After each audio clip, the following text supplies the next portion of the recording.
Teman-temanku, Shalom, berjumpa lagi dalam YouTube channel Tanya Aja, pasti ku jawab.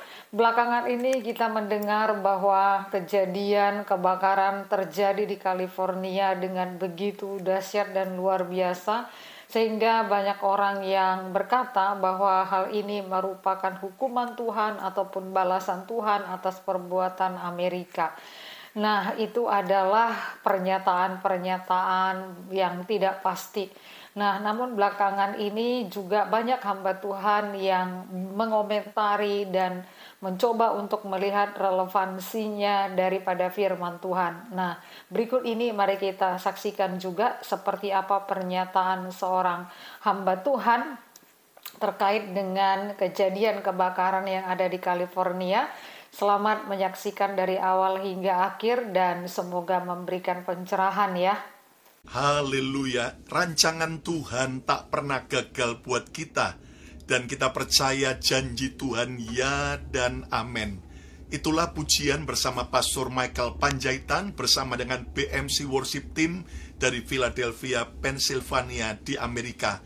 Jika Anda percaya bahwa janji Tuhan ya dan amin, ayo coba ketik katakan, aku percaya janji Tuhan. Aku percaya janji Tuhan.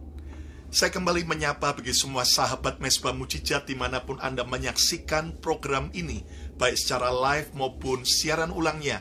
Doa saya biar kita makin cinta Tuhan dan jangan pernah goyah melewati hidup ini. Karena bersama dengan Tuhan kita cakap menanggung segala persoalan kita. Dan saudara sekalian, jika Anda diberkati oleh program Mesbah Mujizat ini, jangan lupa untuk Anda share kepada teman-teman Anda, dan juga Anda boleh komen yang baik, pencet like-nya, jempolnya, serta Anda yang belum subscribe, silakan subscribe YouTube channel Bethany Miracle Center, dan jangan lupa pencet loncengnya supaya Anda mendapat notification setiap kali ada tayangan baru dari Bethany Miracle Center. Hari ini saudara sekalian, saya mau menyampaikan sebuah renungan dengan tema kebakaran di California, hukuman Tuhan atau ujian Tuhan. Peristiwa kebakaran yang terjadi di California, Amerika, telah menjadi berita viral di berbagai negara. Khususnya anak saya yang pertama, Yehuda David Kusuma. Dia sedang menyelesaikan program masternya atau S2 di Fuller University yang ada di kota Pasadena, California.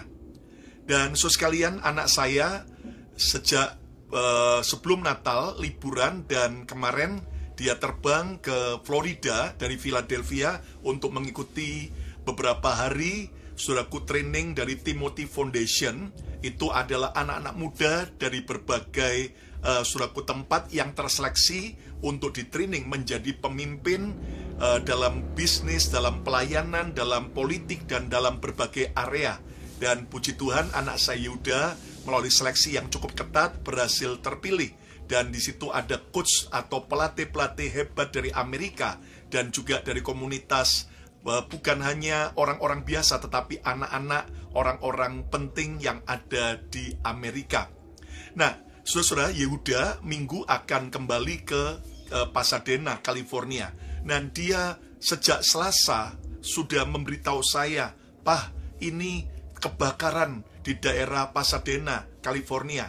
Dan ternyata Rabu, saudaraku, dia memberitahu bahwa cukup banyak rumah dari teman kuliahnya di Fuller Theological Seminary Pasadena yang tinggal di sekitarnya, dan juga beberapa profesor yang mengajar di Fuller juga rumahnya habis kebakar.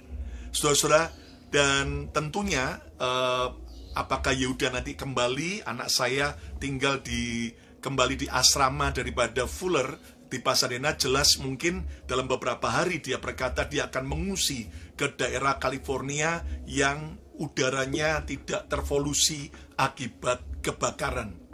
Nah, Akibat udara yang kering dan kurangnya hujan, serta kecepatan angin yang begitu kencang sekali, lebih dari 100 mph, saudaraku, maka kebakaran yang dimulai dari hutan itu cepat meluas dan sulit dipadamkan oleh para petugas pemadam kebakaran.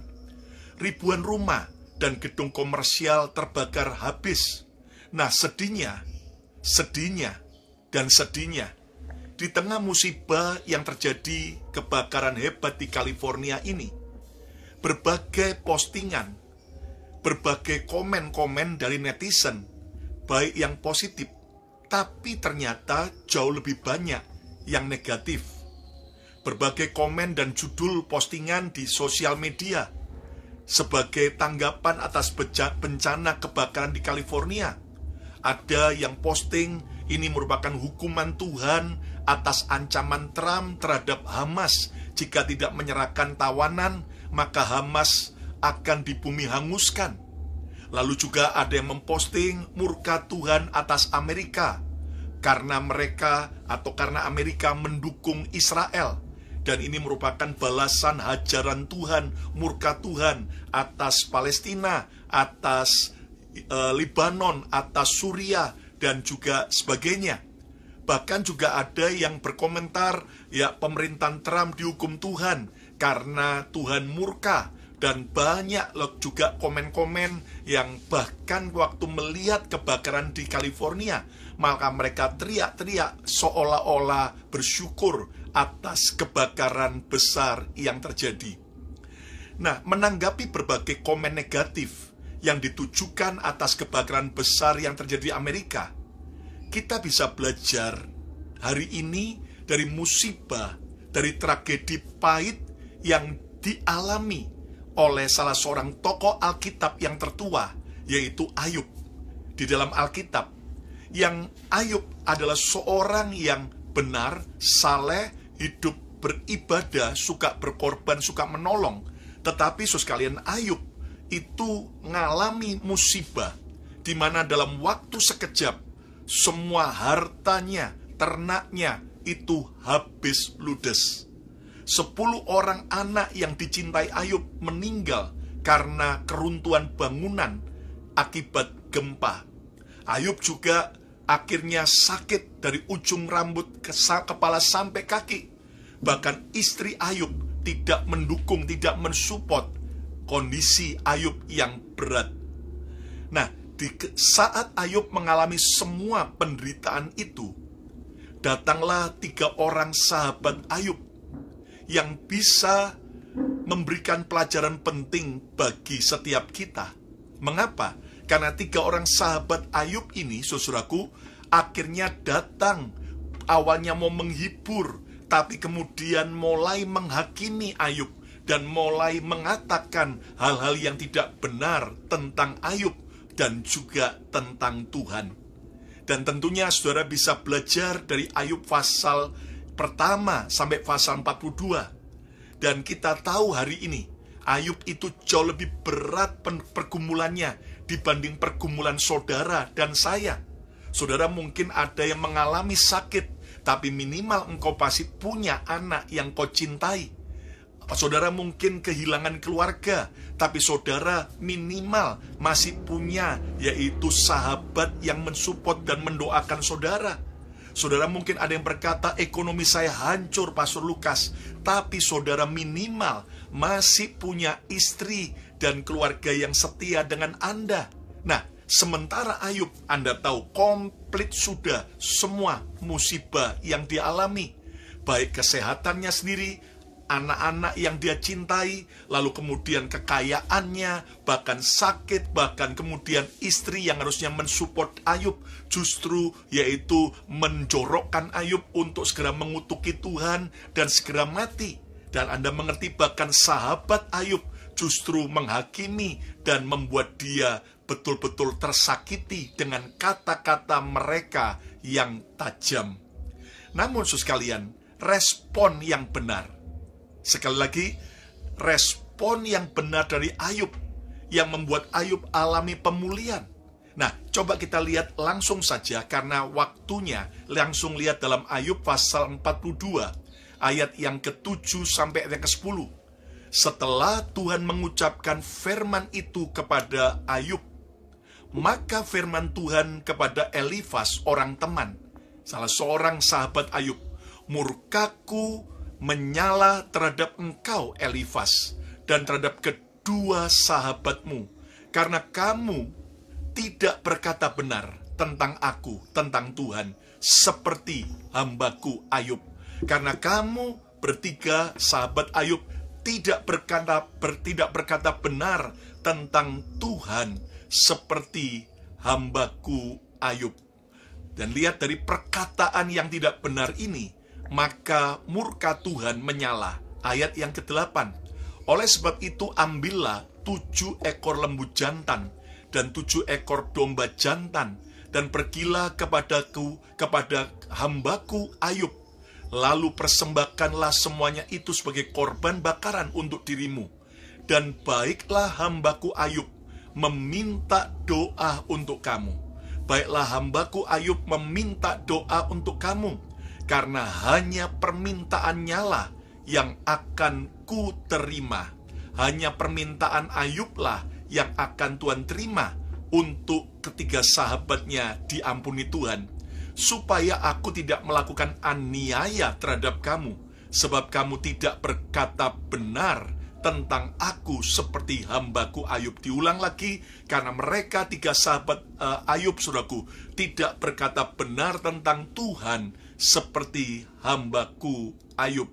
Ayat yang ke-9 dikatakan, maka pergilah Elifas orang teman, Bildad orang Sua, dan Sofar orang Naamah.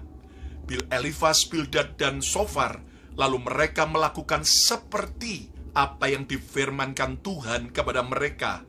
Dan Tuhan menerima permintaan Ayub. Tuhan menerima, Tuhan menjawab, mendengar doa permintaan Ayub. Dan akibatnya ayat yang ke-10, lalu Tuhan memulihkan keadaan Ayub. Aneh ya, yang didoakan siapa? Elifas, Bildad, dan Sofar, tiga sahabat Ayub, supaya dimintakan ampun. Tapi yang dipulihkan siapa? Tuhan memulihkan keadaan Ayub setelah Ayub meminta doa untuk sahabat-sahabatnya yang telah menghakiminya, yang telah menyakitinya dengan perkataan tuduhan-tuduhan yang salah. Dan lihat, dan Tuhan memberikan kepada Ayub 2 kali lipat dari segala kepunyaannya dahulu. Kekasih Tuhan, peristiwa klasik di Alkitab yang memberi pelajaran berharga buat kita saat kita sendiri sedang mengalami musibah, atau saat kita lihat orang lain, termasuk kebakaran di California. Nah, kekasih Tuhan, ayo kita belajar hari ini supaya saudara dan saya hidup makin cerdas, makin bijak, dan makin dewasa di dalam Tuhan. Ayo yang mau coba katakan, saya mau makin dewasa. Saya mau makin dewasa, ya. Ingat bahwa menjadi tua itu pasti. Tambah hari, tambah tua tiap hari. Nggak usah didoakan, nggak usah minta, tapi memang tambah tua. Tetapi menjadi dewasa itu adalah pilihan dan keputusan kita sendiri. Jadi hari ini saudaraku, kita belajar. Kalau saudara sedang di posisi Ayub, engkau sedang lewati mungkin masa-masa sulit, engkau sedang ada di titik terendah Anda, mungkin Anda sedang lewati kesulitan ekonomi, mungkin hutang yang banyak, kerjaan yang berantakan, atau Anda sedang lewati masalah kesehatan, atau Anda sedang lewati masalah keluarga, masalah pelayanan yang mengecewakan, atau pelayanan apapun, atau masalah apapun. Dengar baik-baik, saudara, kalau Tuhan bisa pulihkan Ayub saat Ayub berespon benar, Tuhan Yesus yang sama bisa pulihkan saya dan saudara. Yang setuju katakan, Tuhan bisa pulihkan saya. Nah, kalau saudara dan saya ada di posisi seperti 3 orang sahabat Ayub, mari kita belajar, jangan sampai kita salah berbicara, salah berkomentar, salah mengambil kesimpulan, Sehingga akibatnya Tuhan marah, murka sama kita. Dan untung, saudaraku, Tuhan mengampuni kesalahan, yaitu 3 sahabat Ayub.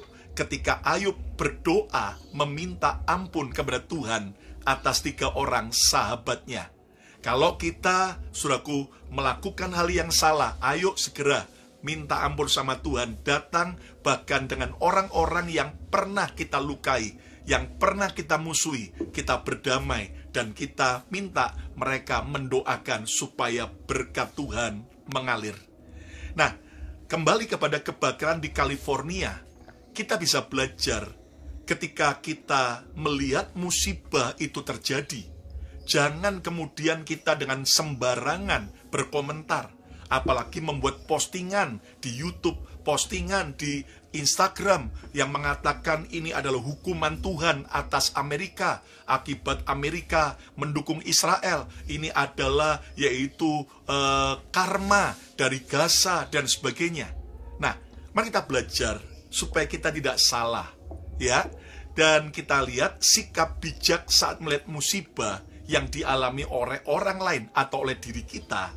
Ada 4 rahasia yang saya mau mengajak saudara belajar hari ini. Yang pertama adalah jangan cepat menghakimi.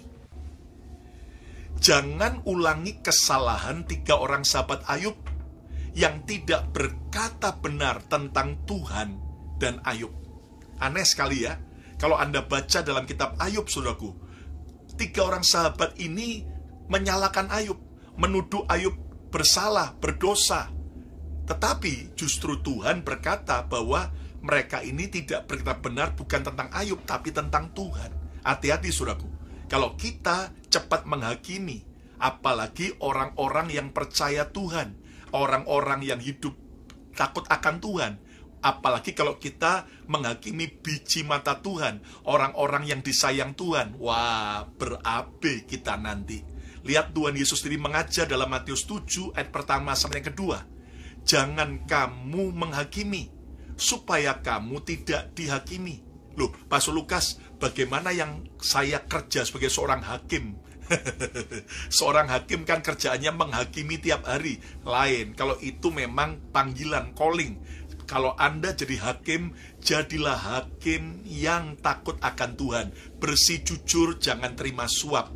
Dan Anda harus tahu bahwa Tuhan hakim, segala hakim akan yaitu menghakimi kita.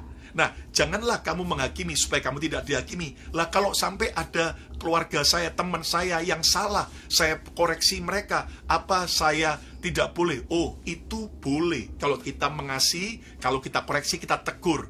Tapi jangan menghakimi. Menghakimi itu beda dengan mengoreksi. Menghakimi itu istilahnya sudah membuat judgment, sebuah keputusan. Oh, kamu begini, oh, kamu begini. Tapi ternyata bisa salah. Nah, lihat ayat yang kedua. Karena dengan penghakiman yang kamu pakai untuk menghakimi, kamu akan dihakimi. Dan ukuran yang kamu pakai untuk mengukur akan diukurkan kepadamu.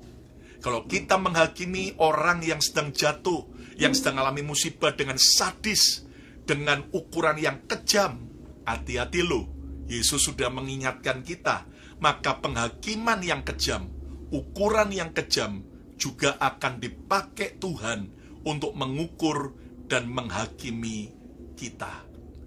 Kekasih Tuhan, ayo jangan ulangi kesalahan 3 orang sahabat Ayub. Jangan cepat menghakimi. Ayo yang setuju coba ketik katakan, saya tidak boleh cepat menghakimi. Nah, perkataan kita bisa membawa berkat, tetapi perkataan kita juga bisa membawa kutuk. Ucapan kita bisa menghalangi berkat, atau ucapan kita bisa mengundang berkat. Hati-hati loh saudaraku ya. Makanya jangan sok keminter, jangan sok jadi Tuhan. Kita dikit-dikit lihat apa-apa yang orang lain alami, langsung menghakimi. Wah, dia dosa. Wah, dia terkutuk. Wah, dia begini. Hati-hati. Kenapa? Karena perkataan kita bisa membawa berkat, tapi juga bisa membawa kutuk. Berkat bisa datang gara-gara perkataan kita benar, tapi berkat juga bisa terhalang, macet, gara-gara perkataan atau judgement kita yang salah. Nah, kalau saudara bertanya, jadi Pastor Lukas jawabannya apa? Kebakaran di California ini murka Tuhan atau ujian Tuhan? Jawaban saya jujur, saya juga nggak tahu. Karena saya bukan Tuhan, ya.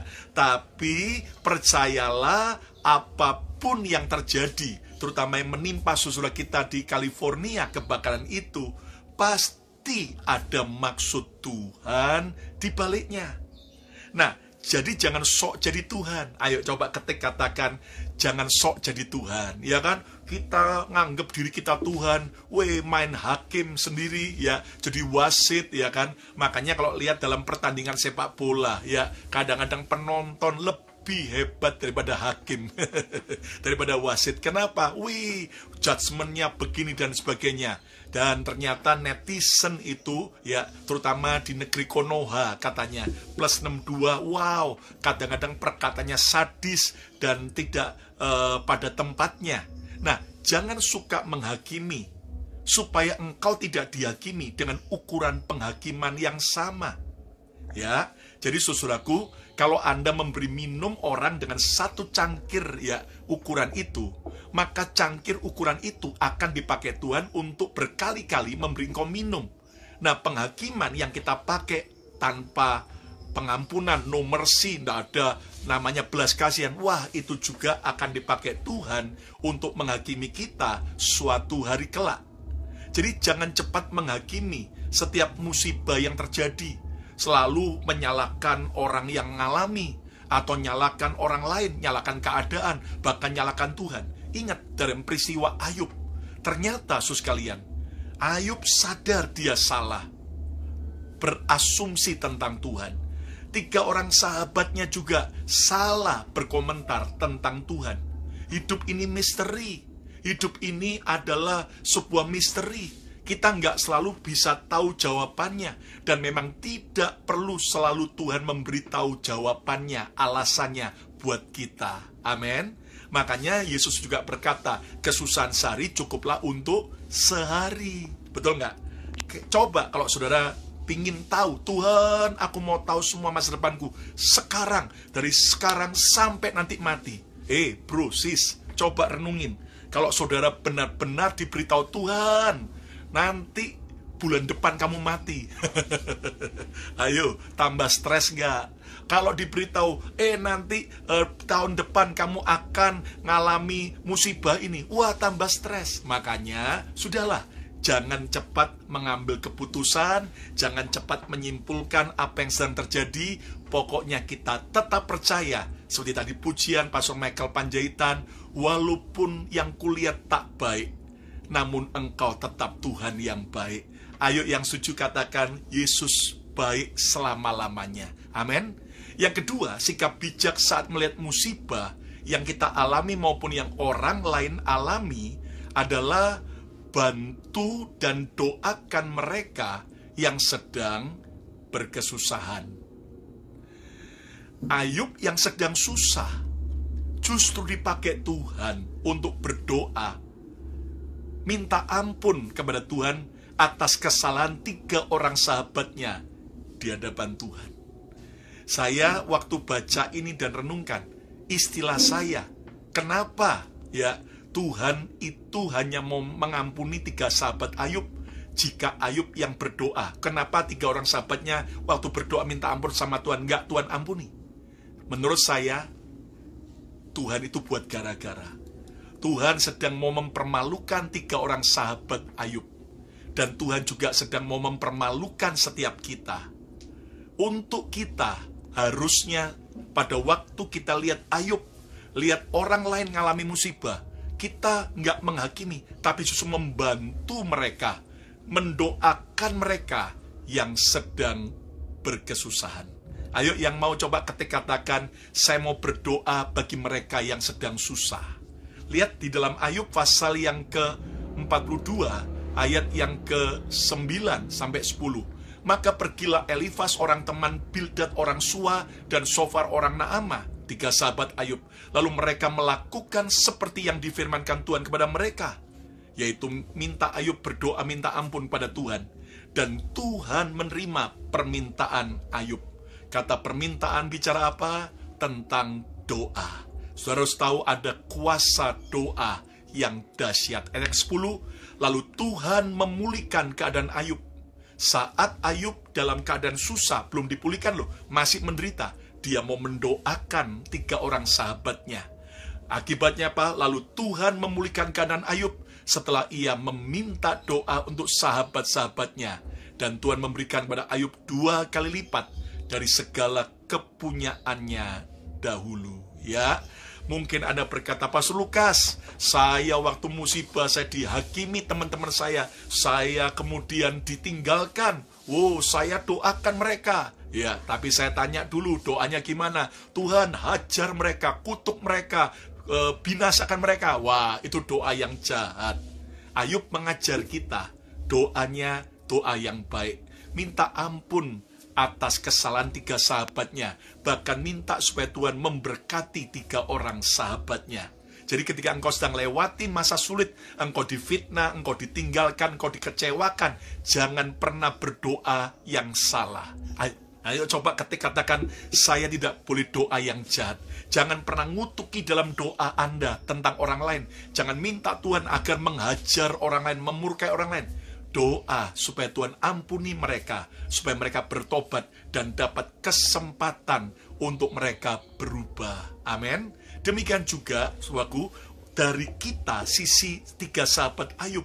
Ayo, saat lihat saudara kita, teman kita, orang-orang California yang kebakaran rumahnya, gedungnya, kita malah tidak menghakimi, tapi kita malah membantu, mendoakan mereka. Saat melihat orang lain mengalami musibah, bantu dan doakan. Itulah cara terbaik yang harus kita lakukan.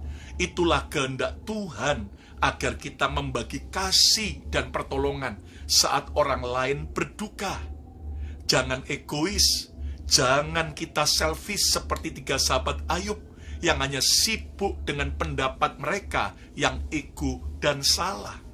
Saudara, bicara soal kebakaran, saya tahu persis bagaimana perasaan ngalami kebakaran, ngalami banyak hal-hal yang tidak baik. Desember tahun 2006, gedung yang kami sewa untuk tempat ibadah di atas bengkel mobil di lantai 2 bekas tempat biliar di kota Philadelphia, Pennsylvania, kebakar karena saudaraku koslet. Semua peralatan sound system musik yang kami baru upgrade, lalu kemudian semua kursi, semua saudaraku habis ludes. Dan di saat kami mengalami kebakaran itu sampai masuk ke berita lokal, kebakaran dari jam 10 pagi baru padam jam, yaitu saudaraku 7 malam, dan masuk berita lokal di Philadelphia. Dan Anda tahu saudaraku, sedihnya saya juga mendengar orang-orang dari kelompok yang lain, saudaraku, orang Indonesia yang akhirnya menghakimi, lihat tuh gereja Bethany Philadelphia dibakar Tuhan karena pengajarannya sesat, makanya Tuhan marah. Waduh, kayak begitu saudaraku, sakitnya tuh di sini. Ya, tapi saya diajar Tuhan, lepaskan pengampunan. Saya ampuni, saya berkati supaya mereka jadi baik. Tapi yang menarik, ada orang-orang yang juga yang membantu, simpatik, menolong. Saudaraku, bahkan saya kaget. Kenapa? Karena ada telepon yang tidak dikenal di handphone saya angkat, seorang pendeta dari gereja saudaraku Amerika, orang kulit hitam yang saya tidak kenal. Dia berkata, Pastor, aku prihatin dengan kebakaran gereja yang kamu alami, dan jika kamu mau, aku mau tolong kamu, pakai saja gerejaku untuk kebaktian, menolong kalian dalam keadaan darurat. Waduh, saya kaget. Saya tanya, terima kasih, berapa muatnya? Oh, 50 kursi. Wah, minta maaf, kami perlu minimal 400 kursi karena jemaat kami nggak cukup kalau 50 kursi. Tapi appreciate, terima kasih. Aduh, saya kagum. Ada orang waktu lain menderita, telepon, menguatkan, menghibur. Ada juga orang-orang yang membagikan kekuatan. Tapi juga Anda tahu yang saya kagum, itu kebakaran Kemis, ya. Akhirnya puji Tuhan besoknya Jumat kita dapat pinjaman sementara gedung high school, ya, Philadelphia South High School, tempat auditorium, tempat untuk acara, lalu kemudian kita bisa pakai hari Minggu. Tapi saya bilang, aduh, itu tempatnya nggak bagus, dalam artian sound systemnya pasti gaung-gaung dan sebagainya. Sembayang lagi, Sabtu pagi ada Romo Katolik orang Itali, saya nggak kenal. Dia telepon, singkatnya kami ketemu, dan dia berkata, Pastor Lukas, kami prihatin dengan kebakaran yang kamu alami. Dan kalau kamu mau, silakan pakai gedung gereja kami untuk kebaktian kalian sementara. Saya kaget, saya tanya, kemudian, Father, jam berapa kebaktian Anda hari Minggu? Oh, pagi jam sekian. Wah, dalam hati saya, ibadah pagi itu yang paling prioritas, ya kan, yang paling prime. Jadi saya berkata, aduh, tabrakan jamnya. Tapi saya Tuhan beri hikmat, Father punya enggak gedung lain atau sekolah, tempat untuk pertemuan? Oh, ada, satu blok dari tempat saya ada sekolah kami, sekolah Katolik Epiphany School, dan di bagian basement itu ada gym olahraga, tempat basket indoor, dan ada mimbarnya. Kami lihat, saudaraku, dan akhirnya kami diberi tempat untuk ibadah di sana. Hampir 2,5 tahun kami pakai sebelum akhirnya gedung Bethany Miracle Center yang kami beli akhirnya selesai renovasi dan kami pindah. Saudara, saya kaget, saya tanya kepada Father Katolik, Father John Pigeon namanya. Father, kenapa kamu mau menolong kami saat kami kesusahan? Dia berkata, kamu tahu nggak bahwa saya ditelepon khusus oleh ketua paroki dari gereja Katolik di Pennsylvania. Karena ketua paroki saya yang sudah tua, dia udah lama nggak nonton TV, tapi hari itu dia nonton TV, dan dia lihat kebakaran di gerejamu sedang diliput. Langsung dia hubungi stasiun televisi yang menyiarkan, dan dia tanya di mana alamat gereja Kristen yang kebakaran itu. Langsung setelah dia dapat area alamat kami, dia cari cabang gereja Katolik yang dekat dengan lokasi kami. Saudaraku, dan akhirnya dia telepon Father John Pigeon dari Epiphany Church Katolik itu, saudaraku. Dan dia berkata, tolongin gereja Kristen itu, tolongin pinjemin tempat. Bayangin, saudaraku, bukan kami yang minta tolong, malah Bishop ketua paroki Katolik Pennsylvania Amerika itu yang malah minta anak buahnya menolong. Saya kaget, saya nangis, saya tanya, kenapa Father Anda punya pimpinan mau menolong kami? Dan dia cerita, tahun 1986, gereja yang Katolik yang dilayani oleh ketua parokinya, bishopnya itu kebakar karena lilin. Dan ketika gereja Katolik itu kebakar, maka ada gereja Kristen lain yang mau pinjamin tempat untuk gereja Katolik itu sementara ibadah. Saya nangis, tahun 1986 ada gereja Kristen menolong gereja Katolik. Tapi tahun 2006 Tuhan bisa pakai gereja Katolik menolong kami gereja Kristen. Saudara, betapa indahnya jika kita saling tolong-menolong, saling memberkati, saling memperhatikan, bukan saling menghakimi. Ayo yang setuju, coba ketika katakan indahnya saling menolong dan mendoakan. Jadi, saudaraku, sikap yang kedua adalah bantu dan doakan mereka yang sedang berkesusahan. Jangan banyak kemudian kita menghakimi, jangan banyak komentar, jangan banyak cincong. Minimal doakan. Kalau Anda nggak bisa bantu dana, ya doakan. Ayo coba ketika katakan doa besar kuasanya. Ya. Yang ketiga, sikap bijak saat melihat musibah, percayalah Tuhan sedang mendidik dan mendewasakan kita melalui masalah. Ayub jadi semakin mengenal Tuhan, semakin kenal Tuhan setelah melewati masalah. Ayub jadi pengampun setelah ia berdoa minta pengampunan bagi 3 orang sahabatnya. Percayalah, selalu ada pelajaran berharga di balik setiap masalah. Ayo coba ketika katakan ada pelajaran di balik setiap masalah. Lihat Daud berkata dalam Mazmur 119 ayat 71. Dia berkata bahwa aku tertindas itu baik bagiku. Kalau aku tertindas karena masalah, ada orang jahat karena musibah, itu baik bagiku. Wah, ini kan kalimat yang tidak masuk nalar logika kita. Tapi apa? Supaya aku belajar ketetapan-ketetapanmu. Daud sadar Kalau aku alami tindasan, orang-orang yang jahat, musibah, keadaan masalah yang berat, itu baik bagiku. Kenapa? Karena di situ aku bisa belajar rencana Tuhan, ketetapan Tuhan. Ada pembelajaran penting yang terselubung di balik setiap musibah, masalah yang terjadi. Ayo, yang percaya, coba ketik katakan, selalu ada pembelajaran penting bagiku. Ya, bahkan dalam Mazmur pasal yang ke-119 ayat yang ke-67, Daud berkata, sebelum aku tertindas, aku menyimpang. Sebelum aku mengalami pergumulan, sebelum aku mengalami tekanan, aku menyimpang. Aku jauh dari Tuhan, aku menyimpang dari kehendak Tuhan. Tetapi sekarang, kapan? Setelah Daud mengalami banyak masalah, setelah Daud mengalami begitu banyak tekanan, baik dari mertuanya Saul, baik dari anaknya Absalom yang kudeta, baik dari orang-orang musuh-musuhnya. Tetapi sekarang aku berpegang pada janjimu. Keren sekali. Justru kita bisa makin hidup benar, tidak menyimpang, tidak jauh dari Tuhan saat kita lewati masa-masa penindasan. Ya, tapi pesan saya, jangan cuma waktu menderita Anda dekat Tuhan, cinta Tuhan, rajin ke gereja. Tapi setelah Anda enak, setelah Anda dimuliakan, ngalami masa keberkat, tetaplah setia pada Tuhan. Nah, pelajaran penting melalui peristiwa kebakaran di California yang kita bisa tangkap. Tidak ada yang kekal di dunia ini. Betul? Tidak ada yang kekal di dunia ini. Harta kekayaan, rumah yang mewah. Bayangin, rumah daripada artis-artis juga banyak yang kena habis, ya kan? Rumah Paris Hilton, rumah Tom Hanks, ya kan? Bahkan jabatan, bahkan orang-orang yang kita cintai bisa datang dan pergi. Mungkin Anda bertanya, rumah Pastor Lukas di sana? Oh, saya belum punya rumah di sana. Doain ya. Nah, pelajarannya tidak ada yang kekal di dunia ini. Makanya jangan songong, jangan sombong, ya kan? Saudara, bahkan Anda jangan cinta dunia, ya. Kita harus cinta Tuhan lebih daripada semua yang ada di dunia. Bahkan kita bisa belajar pelajaran penting melalui kebakaran di California. Penggenapan nubuatan Alkitab tentang akhir zaman terus dan sedang digenapi.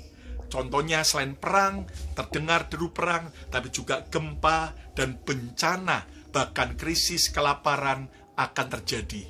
Kita juga bisa belajar agar terus berjaga-jaga, berarti kedatangan Yesus kembali yang kedua sudah semakin dekat. Ayo yang setuju coba ketik katakan, ada pembelajaran berharga dari Tuhan. Yang keempat, yang terakhir, sikap benar saat kita mengalami musibah atau saat orang lain yang mengalami musibah. Terus koreksi dan benahi hidupmu. Sebelum Ayub mendoakan 3 sahabatnya, ternyata Ayub lebih dulu mengoreksi hidupnya, membenahi hidupnya, dan dia minta ampun kepada Tuhan, serta Ayub mencabut perkataannya, tuduhan yang salah tentang Tuhan. Sebagai yang terakhir, coba kita lihat Ayub 42 ayat 5-6. Ini sebelum Ayub berdoa bagi sahabat-sahabatnya. Ayub berkata kepada Tuhan secara pribadi, hanya dari kata orang saja aku mendengar tentang Engkau Tuhan. Tetapi sekarang, kapan? Setelah lewati masa musibah. Tetapi sekarang, mataku sendiri memandang Engkau. Percayalah, ada sebuah rencana Tuhan yang baik, agar kita makin erat, intim, dan kenal Tuhan lewati semua masalah. Dan yang keenam, oleh sebab itu, aku, Ayub, mencabut perkataanku, dan dengan menyesal, aku duduk dalam debu dan abu. Aku mencabut perkataanku, Tuhan, aku sudah salah menuduh Tuhan kejam. Aku cabut tuduhanku yang salah tentang Tuhan, dan aku menyesal, aku duduk dalam debu dan abu. Itu lambang pertobatan dan pemulihan diri. Ayub mau dikoreksi. Ayub mau koreksi diri. Ayub mau dibenahi. Ayub mau membenahi diri. Inilah respon yang benar saat kita mengalami atau lihat orang lain mengalami musibah. Terus koreksi dan benahi hidupmu. Minimal kita belajar, oh iya, berarti ketika keadaanku seandainya seperti orang di California, aku harus waspada, hati-hati. Nah, inilah yang membuat Ayub akhirnya dipulihkan Tuhan secara ajaib. Doa saya, Setiap saudara mengalami masa sulit, ataupun lihat orang lain mengalami masa sulit, kita harus koreksi diri. Kita berefleksi diri. Wah, kalau ada orang lain cerai, wah mungkin gara-gara kita tahu suaminya sangat semena-mena, atau gara-gara istrinya, atau gara-gara apa-apa, maka kita koreksi diri, perbaiki diri, bukan sibuk menghakimi. Saat kita lihat ada hamba Tuhan jatuh, jangan sibuk menghakimi, tapi kita coba sibuk, waduh, ternyata hamba Tuhan itu hanya sibuk pelayanan, tapi tidak punya waktu buat keluarga, tidak punya waktu untuk yaitu berdiam di kaki Tuhan. Maka kita refleksikan, kita perbaiki hidup kita. Oh, hamba Tuhan itu sakit, oh gara-gara dia terlalu capek, kurang waktu istirahat, maka kita mulai benahi prioritas waktu kita.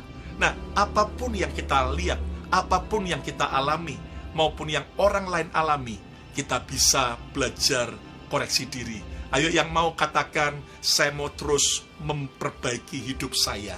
Saya mau terus memperbaiki hidup saya. Kesimpulannya, saudaraku, kebakaran di California, apakah hukuman Tuhan atau ujian Tuhan? Belajarlah bijak menanggapi musibah yang terjadi, baik yang kita alami maupun yang orang lain alami. Sikap bijak melihat musibah yang kita belajar ada 4. Yang pertama, jangan cepat menghakimi, supaya ukuran penghakiman kita tidak dipakai Tuhan untuk menghakimi kita. Yang kedua, bantu dan doakan mereka yang sedang berkesusahan. Ayo, minimal kalau Anda nggak bisa membantu, mendoakan. Dan yang ketiga, percayalah Tuhan sedang mendidik dan mendewasakan kita melalui berbagai masalah. Saya percaya Amerika sedang dididik dan didewasakan Tuhan untuk lebih sungguh-sungguh lagi kepada Tuhan Yesus. Dan kita doakan nanti 20 Januari saat Donald Trump dilantik, biar Amerika kembali kepada Yesus. Dan yang keempat, terus koreksi dan benahi hidupmu. Jangan sibuk menghakimi, jangan mengeraskan hati, tapi kita mau merefleksi diri, membenahi, dan belajar bertobat lebih baik daripada hari kemarin. Jadilah edisi yang lebih baik hari ini daripada edisi kita yang kemarin. Yang setuju, ayo coba ketik katakan, saya mau hidup benar di hadapan Tuhan. Hari ini, apapun yang sedang kau lewati, baik keadaan suka maupun duka, Tuhan tetap cinta saudara dan saya. Puji Tuhan, kita sudah bersama-sama mendengarkan akan tanggapan, renungan, ataupun penjelasan berdasarkan firman Tuhan terkait dengan kebakaran yang terjadi di Amerika. Jadi teman-teman, kita dapat simpulkan bahwa setiap tragedi ataupun penderitaan tidaklah selalu merupakan hukuman bagi setiap orang percaya ataupun suatu negara, tetapi penderitaan juga bisa berupa ujian supaya setiap orang yang percaya kepada Tuhan pada akhirnya tidak mengandalkan kepada pengertiannya, kepada kepandaiannya, kepada hartanya, kepada manusia, dan kepada apapun juga. Tetapi pada akhirnya justru penderitaan, ujian itu membawa manusia untuk bergantung, bersandar kepada Tuhan. Oleh karena Tuhanlah yang berkuasa atas segala sesuatu, termasuk atas alam, atas dunia, atas segala sesuatu yang ada di bumi ini. Oleh karena semuanya itu adalah ciptaan Allah. Karena itu biarlah juga akan tragedi ini yang mengakibatkan Amerika menderita karenanya menjadi satu pembelajaran bagi kita bahwa ketika kita menderita, biarlah kita juga boleh bersandar kepada Tuhan. Dan ketika hidup kita lancar dan menyenangkan dan semua menguntungkan, kita juga tidak menjadi kehilangan akan arah dan juga tidak menjadi lupa diri, apalagi lupa Tuhan. Tetapi kita selalu ingat bahwa di dalam segala sesuatu, di dalam segala perkara ada Tuhan yang akan menyatakan kebaikan, yang akan menyatakan akan kemuliaan bagi manusia, agar manusia pada akhirnya melihat, memandang dan bersandar kepada Allah yang hidup. Kiranya setiap video ini boleh menjadi berkat tersendiri dan menjadi bahan ingatan bagi kita untuk mengingatkan kita kepada Tuhan, dan Tuhan Yesus memberkati.